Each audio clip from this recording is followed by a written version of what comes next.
everyone. My name is Rachel, and I'm the Group Services Coordinator at Hospice. I want to welcome you all to our annual Light Up the Life Memorial Service, which I'm so grateful we're able to do in person again this year. So I want to thank everybody for coming tonight and joining us in celebrating, honoring, and remembering our loved ones that have passed. To start the service out tonight, I want to introduce our Executive Director, Kendall Drexler.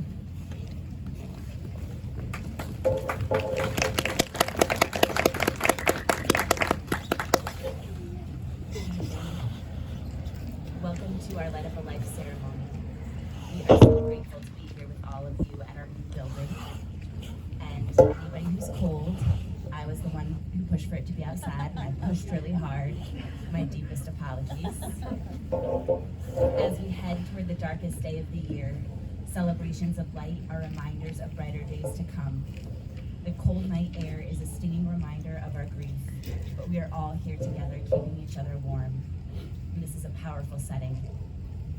I share the following poem at almost all of our events. It is simple but powerful. It's called The Uses of Sorrow. Someone I know once gave me a box full of darkness, and it took me years to understand that this too was a gift. By Mary Oliver. This fall, the staff at Hospice, while we face loss on a daily basis, taking care of our patients, we lost one of our dear comrades, Diane Spink, who worked for our organization for 18 years, and she died of COVID in September. She was a bright light at our organization, and she has brought new words to the uses of sorrow, the words I just read to you by Mary Oliver. So in memory of Diane and all of the loved ones that you are here to honor, I would like to share the following. It's called On the Death of the Beloved by John O'Donohue. Though we need to weep your loss, you dwell in that safe place in our hearts where no storm or night or pain can reach you. Your love was like the dawn, brightening over our lives, awakening beneath the dark, a further adventure of color. The sound of your voice found for us a new music that brightened everything. Whatever you unfolded in your gaze, quickened in the joy of its being. You placed smiles like flowers on the altar of the heart. Your mind always sparkled with the wonder it brings. Though your days were here were brief, your spirit was live, awake, and complete. We look towards each other no longer, from the old distance of our names. Now you dwell inside the rhythm of breath, as close to us as we are to ourselves. Though we cannot see you with outward eyes, we know our soul's gaze is upon your face, smiling back at us from within everything to which we bring our best refinement. Let us not look for you only in memory, where we would grow lonely without you. You would want us to find you in presence, beside us when beauty brightens, when kindness glows, and when music echoes eternal tones. When orchids brighten the earth, darkest winter has turned to spring. May this dark grief flower with hope in every heart that loves you. May you continue to inspire us, to enter each day with a generous heart, to serve the call of courage and love, until we see your beautiful face again, in that land where there is no separation, where all tears will be wiped from our minds, and where we will never lose you again. Thank you.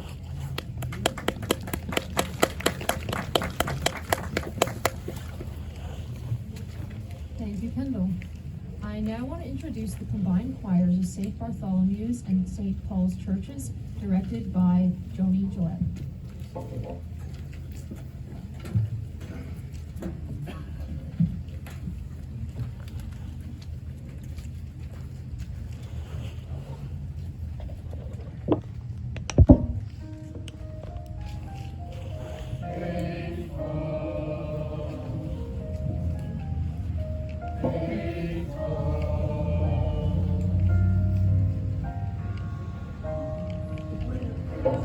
On a journey of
I now want to introduce up one of our hospice volunteers, Virginia Lee.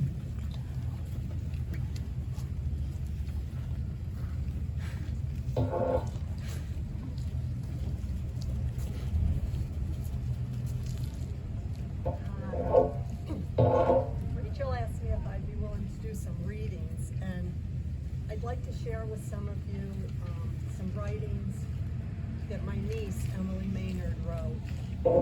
She was 18 when she passed in 1994, and I found her journals after she had died, and I want to share some with you. The first one is freedom. Like a bird, I want to stretch my wings and fly to another place. I want there to be open space around me. I want to be me with no false faces, no false words, no falseness, just me. This is titled Confusion. In our time of need, we are told to turn to God or friends or family. Sometimes this is not possible, and this is when we turn to words. Words on paper are far more expressive than the human voice in the air. Some cannot speak or write words of love, pain, affection, and anger. But locked up somewhere inside of them is a special pain which dwells on the secretness, the speechlessness, and inability to write what they really mean. These people have nowhere to turn, and we must be there for them when they finally emerge. And another. People spend their lives planning for tomorrow, but when tomorrow comes around, live for today, not for tomorrow. Plan for today, not for tomorrow. Love for today, not for tomorrow. This is called the walk.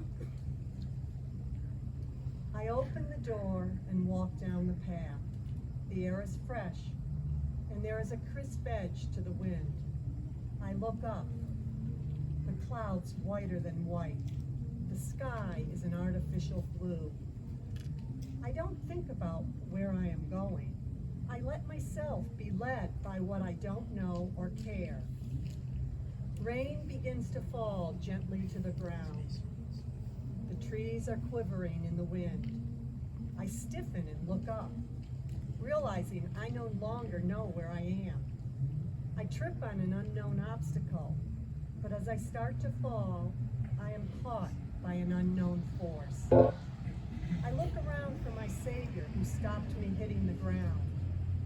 There is no one anywhere. All I know is that I must walk until I reach my destination, although I don't know my destination. I will know it when I reach it. There is one other thing I am sure of, that I am not walking alone. And a couple short ones to end. Go away, pain. Given time, the pain will go away. Given time, the pain will seem almost silly.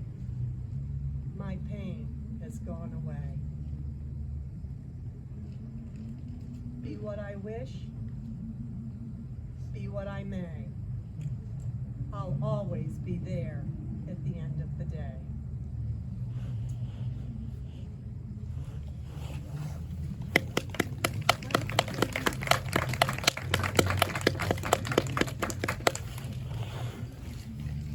Thank you, Virginia. Tonight we gather to light our tree in memory of our loved ones that have passed. May it symbolize their light that continues to shine within each of us.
up one of our hospice board members, David Kirsch.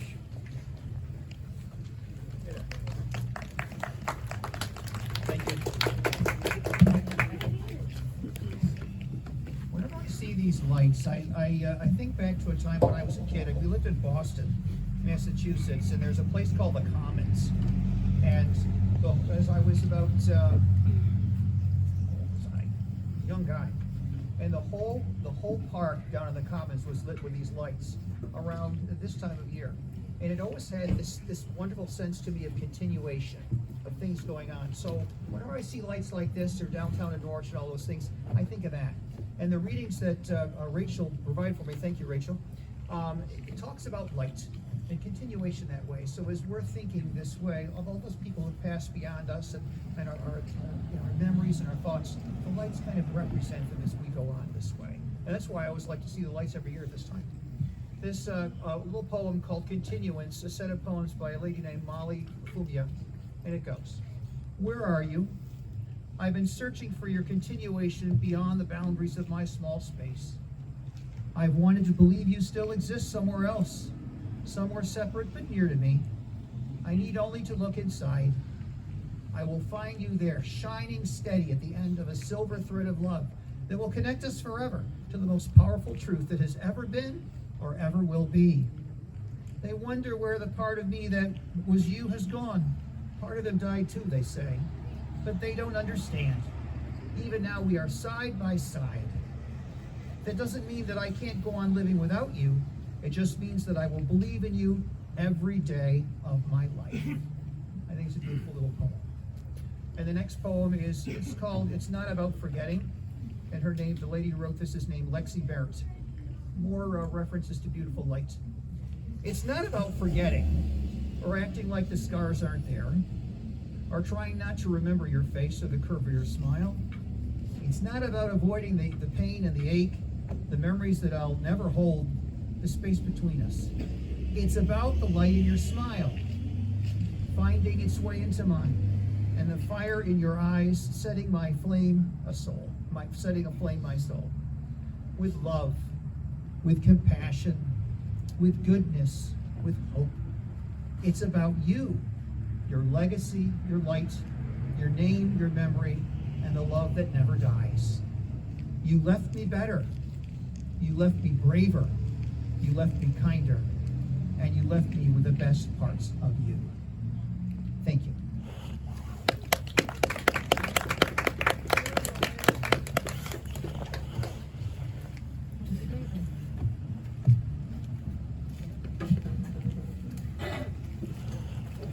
The words "Let there be peace on earth" are in your little bulletins, and we'd like you all to join us, please.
service by thanking the St. Bartholomew's and St. Paul's churches for their beautiful performances. I want to thank Live Event New York for providing the beautiful lighting for tonight. The artists who made this year's ornaments, Julie Bigger and Adrian Brower, Sarah Green and the hospice staff for all their hard work in making this event happen. Our sponsors for the evening, our hospice volunteers for helping this event run smoothly.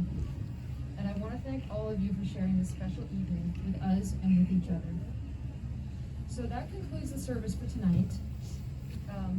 For anyone who did purchase ornaments, they'll either be shipped to you or they'll be available for pickup at the office as of this Monday, the 13th.